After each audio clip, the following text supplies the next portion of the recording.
কলাটি বাতি হয়ে গেল গা। হ্যাঁ, সে বাতাস হইতাছে, কখন বান ভেঙে চুরে ফেলাই দেয়। এর আগে কলাটি নামাই ফেলার লাগবো, নামাই ফেলাম ইসকা।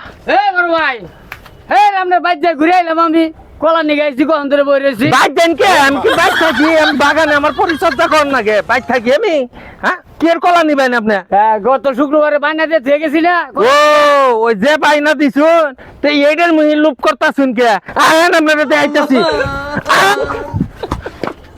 এই যে দেন, আপনি যে কলার বাইনা দিছিলেন, এইটার উপর ঠাড়া বইরা একবারে পুইরা ছাই হয়ে গেছে গা। দেখছেন, দেখেন কি কালার হয়েছে, পুইরা ছাই হয়ে গেছে গা।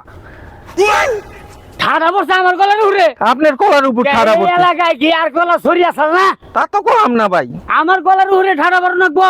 এটা ঠাড়া বুঝাই পড়ছে আপনার উপর। দেখবি আমার টিয়া গ্রুপ দেন, আপনি কলা নিম না। কে টিয়া তুমি? কলার বাইনা দিছি না। এই মিয়া ফাজিল, যে কলা বায়না দিছেন হাড়ার উপর তো ঠাড়াই পড়ছে, আবার কে টিয়া ঘুরাই দিব আমি? আমি কি করবো? আমার টিয়া গ্রুপ দেন। আরে হারামজাদা, তোরে বুঝাবার যাবো কেনা? তোর মতো ব্যাপারী গোষ্ঠী বাড়ি শালা, শালা কলার ব্যাপারী একেবারে খাইয়ে গেলাম একবারে।